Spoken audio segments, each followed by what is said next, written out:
चुनाव बस आने ही वाला है।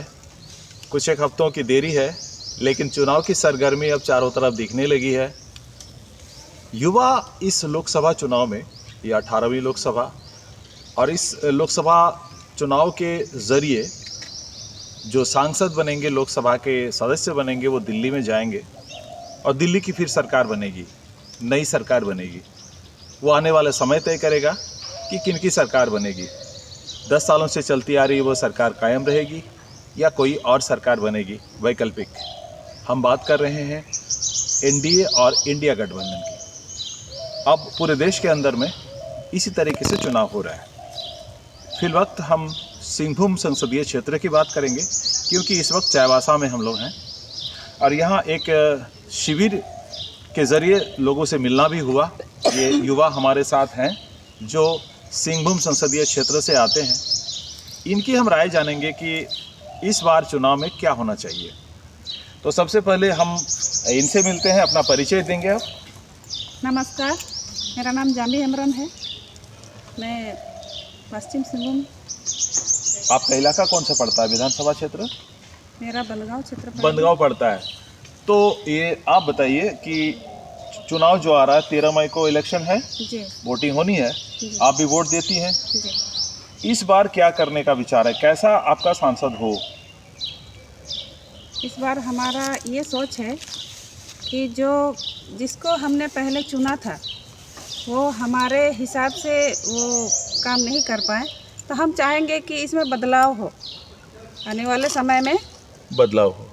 हाँ, आने वाले समय में कुछ ऐसे नेता को चुने जो सबको लेके चले। सभी नेता वैसे ही कहते हैं। चुनाव के दौरान कई मुद्दे हैं, यहाँ पर कई समस्याएं हैं। यहाँ उन समस्याओं का निराकरण उम्मीद करती है जनता कि हमारे जनप्रतिनिधियों के जरिए उनका समाधान होगा। रोजगार का की बात है, यहाँ से पलायन होता है लोगों का। और ये सिंहभूम का जो क्षेत्र है खनिज संपदा से भरा है, संसाधनों से भरपूर है, लेकिन यहाँ के लोग पलायन करते हैं। यहाँ अशिक्षा है, अंधविश्वास है, कई सारे मुद्दे हैं, है ना। तो थोड़ा सा हम बात करते हैं। जो निवर्तमान सांसद हैं गीता कोड़ा जी, वो कांग्रेस में थी, कांग्रेस की सांसद बनी और लोगों ने इसलिए चुना उनको कांग्रेस के ज़रिए। कांग्रेस में है, इस बार वो भाजपा में गई है और फिर वो कैंडिडेट बनी है। तो ये दल में जो बदल होता है, दूसरे दलों में चले जाते हैं, तो ऐसे जो नेता होते हैं उनसे क्या उम्मीदें रखते हैं जनता? वो जिस तरह अपने दल को बदल कर दूसरे दल में वो चली गई, इसकी जनता को आशा नहीं थी। मतलब जो जनमत उनको मिला था, उस जनमत को खारिज करके वो अपने हिसाब से जो भी स्थिति बनी वो चली गई होंगी। खैर, हम बात करते हैं कि भैया जो मुद्दे हैं यहाँ पे, जिसका जिक्र मैंने अभी किया, तो उन मुद्दों को कितनी शिद्दत से कहते कि ये स्थानीय मुद्दे जो हैं इनको लेकर वोटिंग होगा इस बार, या राष्ट्रीय मुद्दा पर वोटिंग करेंगे लोग? लोग कहते हैं ना कि हमारा मंदिर बन गया तो हमारा देश विश्व गुरु बनने जा रहा है। बहुत सारे बातें होती हैं राष्ट्रीय स्तर पर, राष्ट्रवाद की बात करते हैं लोग। तो सिंहभूम क्षेत्र में आप जैसे जो लोग हैं, क्या सोचते हैं कि किस मुद्दे पर वोटिंग होगा, स्थानीय मुद्दों को लेकर या राष्ट्रीय मुद्दों को लेकर? हमें ऐसा लगता है, अगर हम स्थानीय क्षेत्र की बात करें तो हमारे यहाँ पे अधिकतर आदिवासी क्षेत्र है और यहाँ आदिवासियों को संरक्षण प्रदान करने वाली ऐसी कोई पार्टी हो तो वैसे पार्टियों को चुनना पसंद करेंगे। बिल्कुल। जल जंगल ज़मीन की बात करें, अब इधर हम आते हैं, इनसे भी बात करते हैं। बताइए अपने बारे में। मेरा नाम रमेश दास है और मैं सदर विधानसभा से बिलोंग करता हूँ और सिंहभूम संसदीय क्षेत्र में पढ़ता हूँ। तो क्या लगता है युवाओं की खास करके क्या मूड बन रहा है? युवाओं में ये इच्छा है या मूड कहें कि सबसे पहले युवाओं की प्राथमिकता क्या है, ये चीज़ ध्यान में रखने वाली बात है।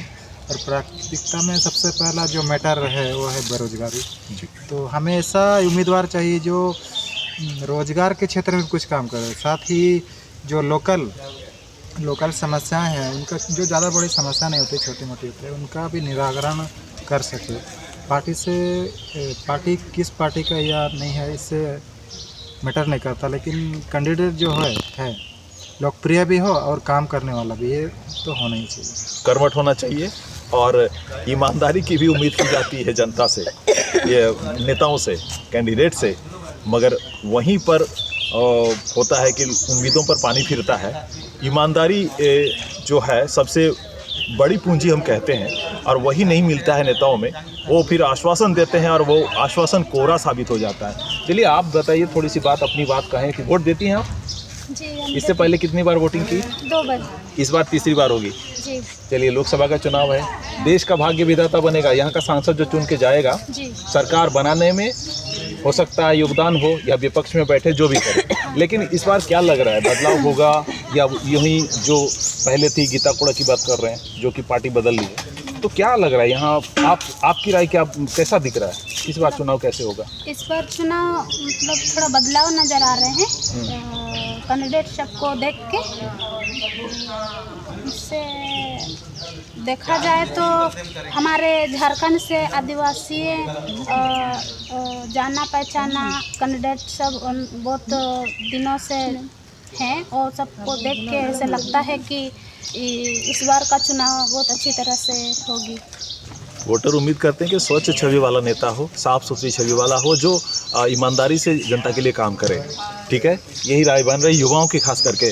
अब हम आखिर में बात करते हैं इनसे भी। बताइए अपने बारे में, नाम क्या? जो हाय, मेरा नाम रश्मि तांती है और मैं चकदरपुर विधानसभा से हूँ। इस बार का चुनाव जो देख रहे हैं, तो हम हमेशा चुनाव करते हैं सिर्फ चिन्ह देखते हैं कि वो कौन सा चिन्ह है।